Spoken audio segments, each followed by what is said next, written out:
Palu hakim diketuk, bletak.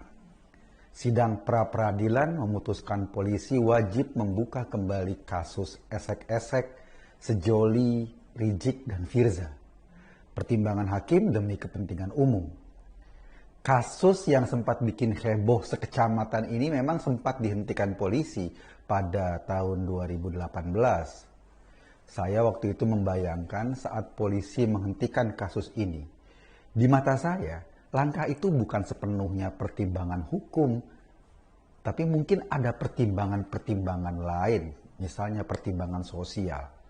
Masa sih bangsa sebesar ini harus disibukkan hanya oleh syahwat seorang lelaki setengah baya?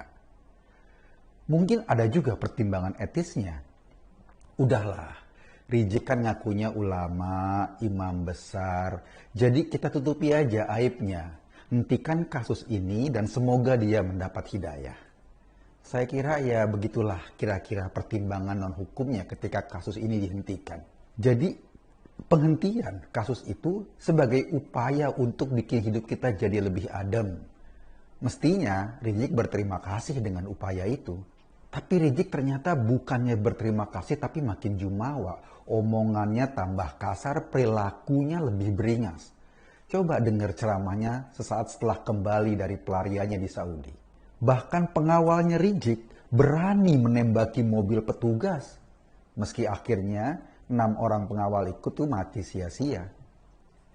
Dalam sistem hukum kita, SP3 atau surat pemberhentian perkara yang dikeluarkan polisi memang bisa digugat. Seorang WNI melayangkan gugatan agar kasus chat mesum ini dibuka kembali. Dan hasilnya hari ini, Palu hakim memerintahkan demi hukum dan kepentingan umum, kasus itu harus dilanjutkan. Polisi diminta oleh pengadilan untuk menyeret tersangkanya ke meja hijau. Lalu episode seru itu kita mulai lagi. Anda semua pasti masih ingat sekitar Januari 2017, media sosial kita disesaki oleh capture sebuah layar HP yang isinya cat esek-esek. Cat esek-esek itu diduga dilakukan oleh Rizik dan Firza. Saya yakin Anda pernah membaca konten chat genit itu. Obrolan WhatsApp tersebut terjadi sekitar Agustus 2016. Isinya seru banget. Ada kata apem, kata pisang, kata tegang, terus basah-basah gitu. Pokoknya kata yang rada aneh-aneh. Ada juga permintaan dari WhatsApp cowoknya nih. Isinya begini, ayo dong foto duduk telanjang sayang. Nah begitu tuh. Dan kita tahu, foto dengan pose sesuai permintaan itu juga beredar di masyarakat. Ada cewek berpose duduk tanpa dibungkus sehelai daun pisang pun. Di foto itu, spray dan televisi tabung menjadi saksi bisu kenakalan 2 remaja berusia hampir petang itu. Mereka juga bicara tentang rencana pertemuan di kandang kambing. Nah, orang gampang mengartikan kandang kambing yang dimaksud dalam obrolan itu adalah lokasi markas Rizik di Megamendung yang kini tanahnya bermasalah, bangunannya berdiri secara ilegal. Kasus cat esek-esek itu dilaporkan oleh Aliansi Mahasiswa Anti Pornografi ke polisi. Saat dilaporkan kemarin, Firza sendiri yang sebagai ceweknya sedang ada di tahanan Makobrimob karena kasus makar yang menderanya.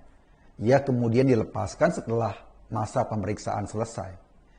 Pada awal Februari 2017, polisi menggeledah rumah Firza dalam kaitannya dengan kasus makar. Di sana juga ditemuin spray sama pesawat televisi yang sama persis dengan background foto seronok yang beredar dan pernah mungkin Anda lihat.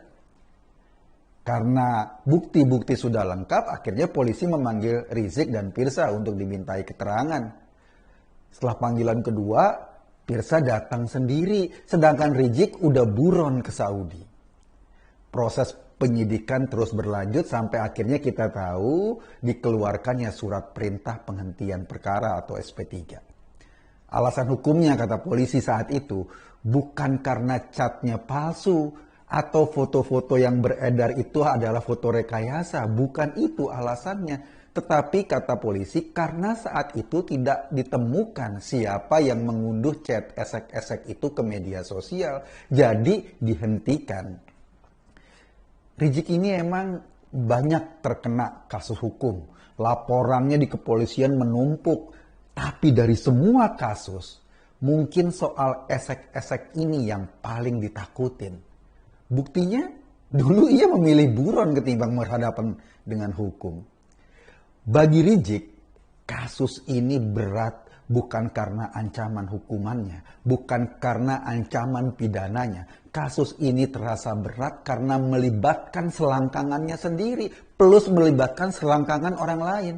Kalau Rizik dihukum karena mulutnya yang kasar, ia akan tetap diglorifikasi sebagai pahlawan oleh pengikutnya. Kalau ia dihukum karena ceramahnya yang provokatif, pengikutnya akan tetap menganggapnya sedang melakukan jihad.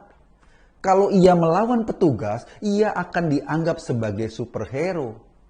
Tapi apa yang terjadi jika pengadilan nanti membuktikan cat esek-esek itu valid dan Rizik dihukum karena ulahnya tersebut? Terus kepikiran nggak apa yang ada di kepala keluarga 6 orang anggota FPI yang meninggal kemarin? Bahwa mereka mati hanya untuk membela seorang yang berperilaku mesum. Kasihan kan? Bayangkan seorang imam besar, seorang yang diagung-agungkan pengikutnya, kini duduk di kursi tersangka untuk menerangkan bagaimana ia bisa basah hanya oleh sebuah chat. Saya membayangkan ketika Rizik dengan pakaian kebesarannya hadir di pengadilan. Para pengawalnya yang galak saat berteriak takbir itu mensesaki ruang pengadilan.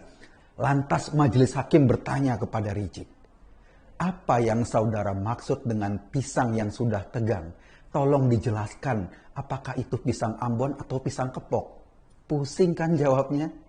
Atau mungkin pertanyaannya begini, saudara benar-benar berniat janjian wik di kandang kambing? Apa jawabannya kita nggak tahu. Pertanyaan-pertanyaan sejenis itu pasti akan mengundang cekikikan pengunjung. Tidak kecuali mungkin para pengikutnya Rizik sendiri yang hadir di sana. Jadi ketika dulu terserempet kasus ini, Rizik memilih buron ke Saudi. Kita bisa maklum langkah itu.